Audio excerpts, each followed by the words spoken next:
लोगों को बताएंगे कि दिन और रात कैसे होती है। ये है सूर्य। सूर्य क्या है? हमारे पूरे अंतरिक्ष के लिए ये ऊर्जा का स्रोत है, प्रकाश का स्रोत है। ये क्या है? इसको हम मान रहे हैं ये अंतरिक्ष है। यहाँ पर छोटे बड़े बहुत सारे तारे हैं। सूर्य भी एक तारा है और अंतरिक्ष में छोटे बड़े बहुत सारे तारे होते हैं। समझ रहे हो बेटा? अब ये सूर्य, इसके सामने हमारी पृथ्वी का जो भाग आता है वहाँ पर दिन होता है, और जो भाग पृथ्वी के जिस भाग पर सूर्य की रोशनी नहीं पड़ती है तो वहाँ पर रात्रि होती है।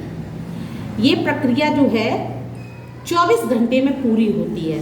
जो भाग सूर्य के सामने वहाँ दिन, जो भाग सूर्य के पीछे वहाँ पर रात होती है। अब हम बात करते हैं ग्रहण के बारे में। चंद्रमा पृथ्वी का एक उपग्रह है। चंद्रमा क्या है? पृथ्वी का एक उपग्रह है। ये पृथ्वी के चारों ओर चक्कर लगाता है। जो भाग सूर्य के सामने आता है, किसका? चंद्रमा का। चंद्रमा का जो भाग सूर्य के सामने आता है, या हम कह सकते हैं कि चंद्रमा के जिस भाग पर सूर्य की रोशनी पड़ती है, सूर्य का प्रकाश पड़ता है, वह भाग हमको चमकता है। इसीलिए हम इसको कहते हैं चंद्रमा की कला है।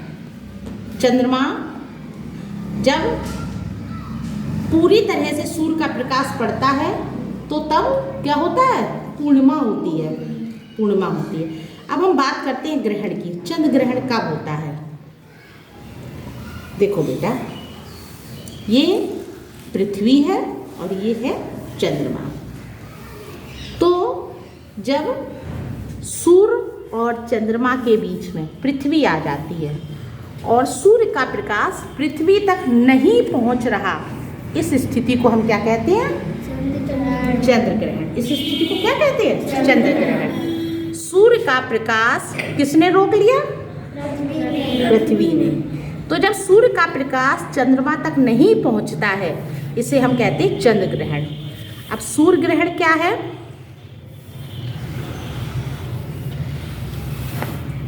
ये हमारा चंद्र, ये है पृथ्वी। ठीक है। तो जब ऐसी स्थिति आती है कि चंद्रमा सूर्य के प्रकाश को सूर्य के और पृथ्वी के बीच में आ जाता है, तो सूर्य का प्रकाश पृथ्वी पर नहीं पहुंच पाता। देखो अभी सूर्य का प्रकाश पृथ्वी पर नहीं आ रहा है।